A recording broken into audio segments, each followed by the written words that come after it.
Fox 66 News with Sean Lafferty, meteorologist Tom Atkins, and Craig Smiley with sports. You're watching Fox 66 News first at 10. Two people who died in a murder-suicide are identified. Tonight, their names have been released. Good evening. New information tonight about a crime that shocked an East Side neighborhood. It's our top story at 10 o'clock. Erie County Coroner Lyle Cook confirming the bodies were that of 29-year-old Derek Kuhn and 23-year-old Stephanie Lassman. The county coroner ruling the death of Kuhn a suicide and the death of Lassman a homicide. It happened Tuesday afternoon. The coroner says Kuhn stabbed Lassman to death before killing himself, both dying of stab wounds inside the house at 1442 East 31st Street in Erie. The investigation is now closed. The debate over gun regulations renewed tonight in Harbor Creek, a seminar on concealed carry permits, hoping to put the controversial debate to rest. Jacqueline Seymour joining us now from the newsroom with a look at how participants in this gun safety seminar tonight feel it's their right to carry. And I think it's safe to say this debate, no matter what happened tonight, would go on. Sean, I think you're absolutely right. Concealed carry permit applications are up in Erie County. That's according to the sheriff's office. People say they think those applications are up due to violence involving guns. But people say guns aren't the problem. More than 100 people attended a concealed carry seminar tonight at the Fairfield Hose Company on East Lake Road in Harbor Creek. Those in attendance are pro-gun because they say it's their Second Amendment right. Sarah Warner says she attended tonight's seminar because smart gun ownership is important because it's not the guns that are killing people, but the potential owners of the firearms. A gun is just an object. It's just going to lay there and not do anything. It's the person who picks it up that's going to be the issue. Warner says she's fortunate to have never been in a situation where she felt the need to use her firearm. Sean? And Jacqueline, exactly what was discussed during the seminar tonight? A lot of safety things. They had an attorney, a state police officer, and a sheriff there to discuss where you are allowed to carry firearms, how to interact with law enforcement when you are carrying, and of course it allowed people to ask questions. All right, thank you, Jacqueline. The Ohio man accused of robbing an Erie area bank in April will face those charges in federal court. 33-year-old Zachary Price charged following an indictment coming from a federal grand jury. Police believe Price robbed the Huntington Bank on Peach Street just one day after holding up a quick-fill gas station. Federal charges will supersede charges already filed by Erie and Mill Creek police and could lead to a longer sentence. A Waterford man is charged with raping a 15-year-old girl over the course of 3 years. 71-year-old William Mitchell is charged with sexual assault and rape of a teenager. Police say the crime started in 1996 when the victim was just 15 and Mitchell was 51 and ended in 1999. Mitchell arraigned and released on $50,000 unsecured bond. Let's turn to weather now. Nice and warm today. Felt a lot like summer, also short-lived. Meteorologist Tom Atkins here now with your Fox First forecast. Still nice out there right now, though. Boy, it is a beautiful evening in most areas, Sean. We'll take you down to the lights still on the field right there. Of course, Craig will have the highlights in the sports report, but you can see we're in a good position for the moment. Showers headed out to the east, a line of thunderstorms to the west.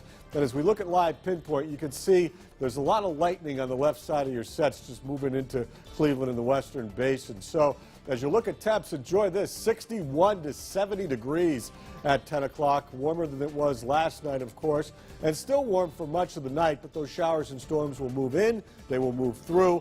And things will improve tomorrow afternoon. It won't be real cool tomorrow, but the weekend's a different story. We'll talk about it later on. Sean? Thanks, Tom. An ongoing dispute is now going to cost taxpayers a large sum of money. City Treasurer Sue DeVecchio says her office is about a month behind on work because of an opening in her office. DeVecchio and Mayor Joe Sinnott still disagreeing about who should fill that open position, both claiming it's their job. Now DeVecchio has decided to hire an attorney to help with the disagreement. But first, that hire has to be okayed by Erie City Council. It's on the agenda next Wednesday. You know, I feel bad that I have to use the taxpayers' money. I really do. I feel very bad about that.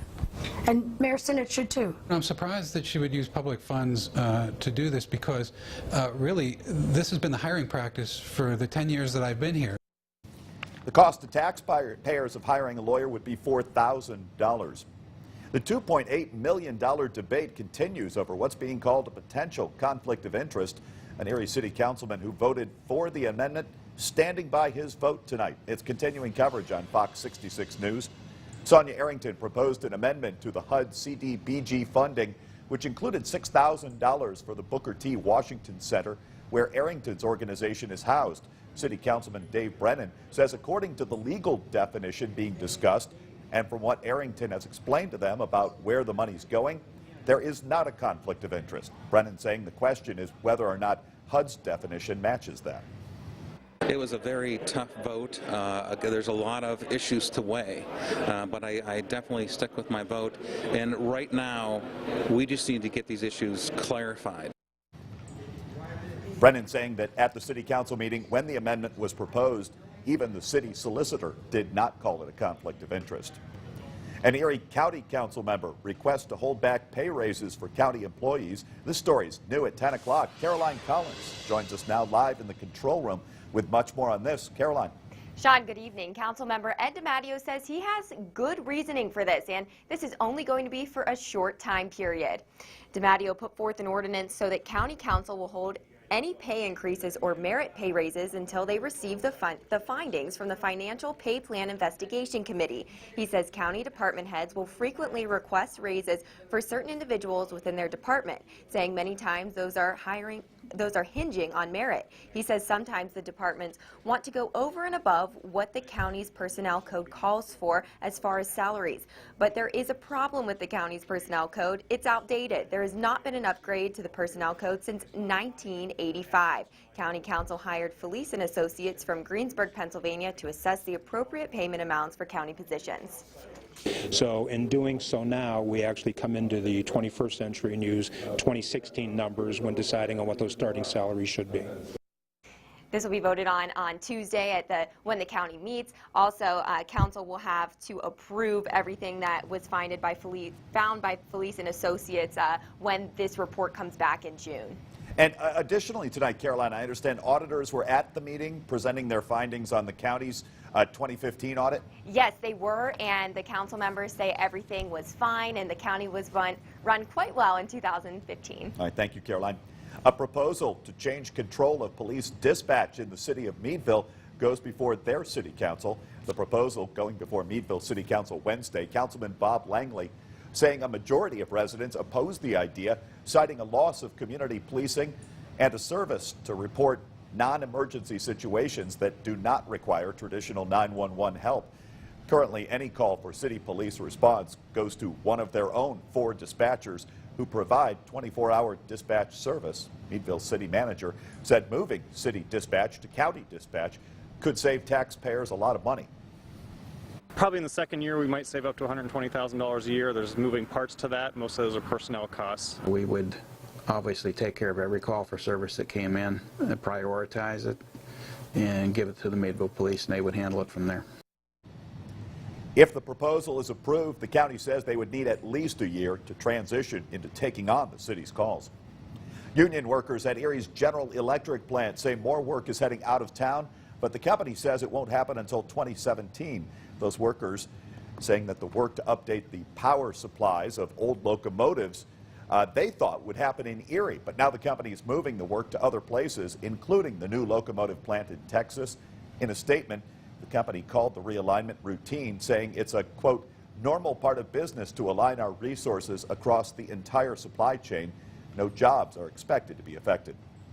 History takes the Broadway stage in the 16-time Tony-nominated production Hamilton. The Broadway show tells the story of Alexander Hamilton through upbeat rap-style music. The show has taken the entertainment world by storm.